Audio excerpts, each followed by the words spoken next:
Chicken pakora এর আগে আপনারা হয়তো বিভিন্নভাবে খেয়েছেন, তবে আমি আজ কথা দিলাম আমার এই ভিডিওটা ফলো করে যদি আপনারা এভাবে চিকেন পকোড়া তৈরি করেন তাহলে বাজারের কেনা চিকেন পকোড়া আর কখনোই আপনাদের ভালো লাগবে না, কথা দিলাম।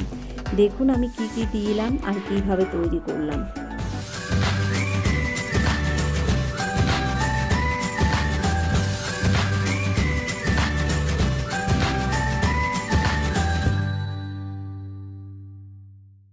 আজকের রেসিপিটি তৈরি করার জন্য প্রথমেই দেখুন 200 গ্রাম বোনলেস চিকেন আমি ভালো করে টুকরো টুকরো করে কেটে জলে ধুয়ে নিয়েছি।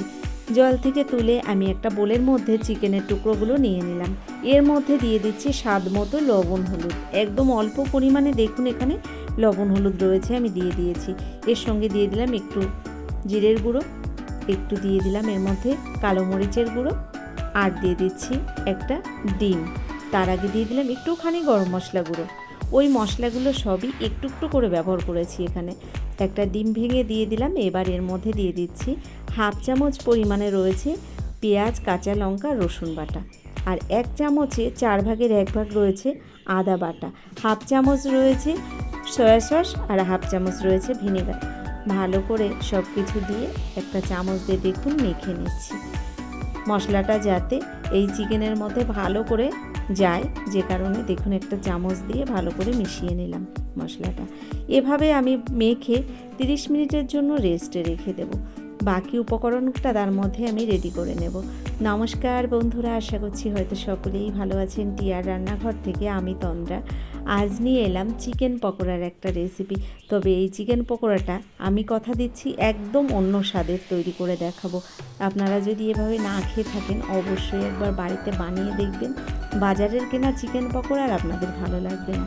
এখানে দেখুন কিছুটা বাঁধাকপি কুচিয়ে নিয়েছি, তার মধ্যে স্বাদ মতো লবণ হলুদ দিয়ে দিলাম হাফ চামচ পরিমাণে আদা বাটা, 2 চামচ রয়েছে পেঁয়াজ, কাঁচা লঙ্কা আর রসুন বাটা, হাফ চামচ জিরের গুঁড়ো, 1 চামচে 4 ভাগের 1 ভাগ কালো মরিচের গুঁড়ো, 1 চামচে 3 ভাগের 1 ভাগ রয়েছে জিরের গুঁড়ো, একটা মিডিয়াম সাইজের পেঁয়াজ, কয়েকটা কাঁচা পাকা লঙ্কা, তার সঙ্গে রয়েছে কয়েকটা ধনেপাতা কুচি।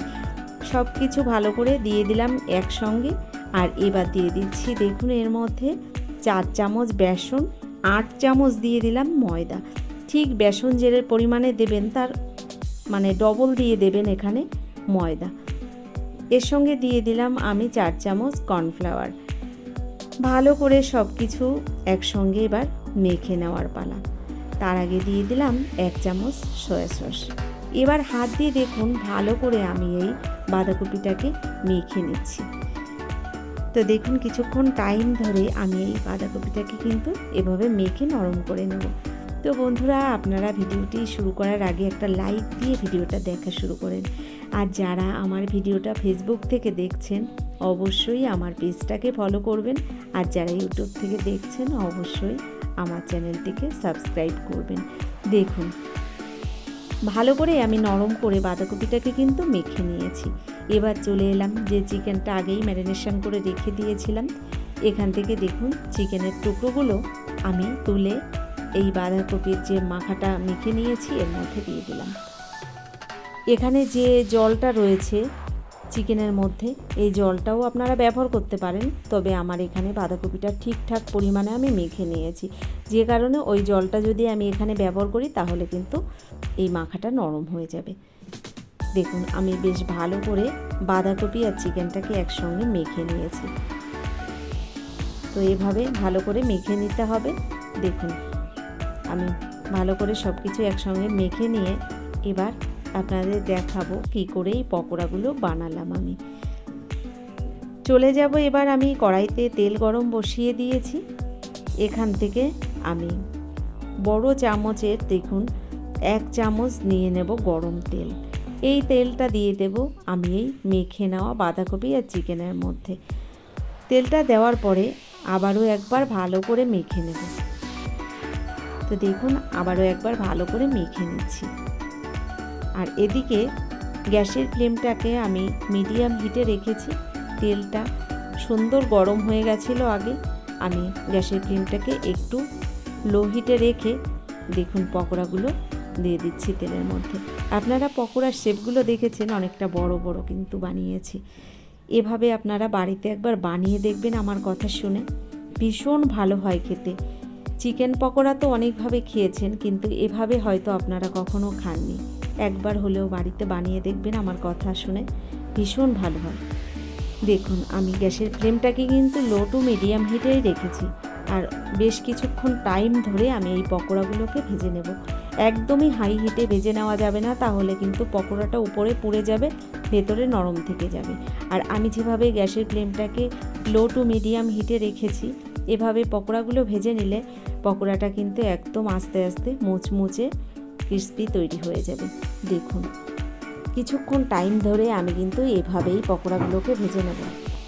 বন্ধুরা আমি এখানে পকোড়াগুলো কিন্তু একটু বড় বড় সাইজে বানিয়েছি, আপনারা চাইলে ছোট বড় যে কোনো সাইজে বানিয়ে নিতে পারেন। একটু বড় সাইজে বানালে হয় কি, এই পকোড়ার মধ্যে যে চিকেনটা রয়েছে এটা কিন্তু বেশ কিছুক্ষণ টাইম ধরে যেহেতু ভাজা হয়, চিকেনটাও সুন্দর সিদ্ধ হয়ে যায়। তো যে কারণে আমি একটু বড় বড় সাইজেই বানিয়েছি, আপনারা চাইলে ছোট সাইজেও বানিয়ে নিতে পারেন। দেখুন এভাবে হালকা আঁচে আমি বেশ কিছুক্ষণ টাইম ধরে পকোড়াগুলোকে ভেজে নেব। তো বন্ধুরা আমার ডেসক্রিপশান বক্সে ফেসবুক লিঙ্কটা দেওয়া আছে, আপনারা কিন্তু আমার ফেসবুক পেজটাও ফলো করতে পারেন। এখানে শুধু রান্নার ভিডিও না, বিভিন্ন ধরনের ভিডিও দেওয়া আছে, আপনারা চাইলে কিন্তু আমার পেজটাও ফলো করে দেখতে পারেন। দেখুন কিছুক্ষণ টাইম ধরে পকোড়াগুলো কিন্তু আমি এভাবে হালকা আঁচে ভেজে নিয়েছি, আস্তে আস্তে কিন্তু সুন্দর কালারটা দেখুন চেঞ্জ হয়ে গেছে। তো এবার আমি পকোড়াগুলোকে নামিয়ে নেব। তো দেখলেন তো কত সহজে ঘরেই এরকম সুন্দর পকোড়া তৈরি করে নেওয়া যায়। কেমন লাগলো আমার এই পকোড়ার রেসিপিটি অবশ্যই কিন্তু সেটা আমাকে লিখে জানাবেন। আর যারা এখনও আমার চ্যানেলটিকে সাবস্ক্রাইব করেননি, অবশ্যই আমার চ্যানেলটিকে সাবস্ক্রাইব করে আমার ভিডিওর পাশে থাকা বেল আইকনটি ক্লিক করে নোটিফিকেশানটা অল করে দেবেন। এতে কি হবে, আমার ভিডিও আপলোড করার সঙ্গে সঙ্গে তার নোটিফিকেশানটা আপনার কাছে পৌঁছে যাবে, আপনি অতি সহজে আপনার টাইম মতোই ভিডিওটা দেখে নিতে পারবেন। তো বন্ধুরা দেখুন আমি কথা বলতে বলতে পকোড়াগুলো ভেজে নামিয়ে নিয়েছি, আর এখানে সস দিয়ে পরিবেশন করেছি। আপনারা যে কোনো কিছুর সঙ্গেই খেতে পারেন। তো কেমন লাগলো ভিডিওটা, আজকের মতো এই পর্যন্তই। পরবর্তী ভিডিও নিয়ে হাজির হয়ে যাব, ততক্ষণের জন্য সকলে ভালো থাকবেন। ধন্যবাদ।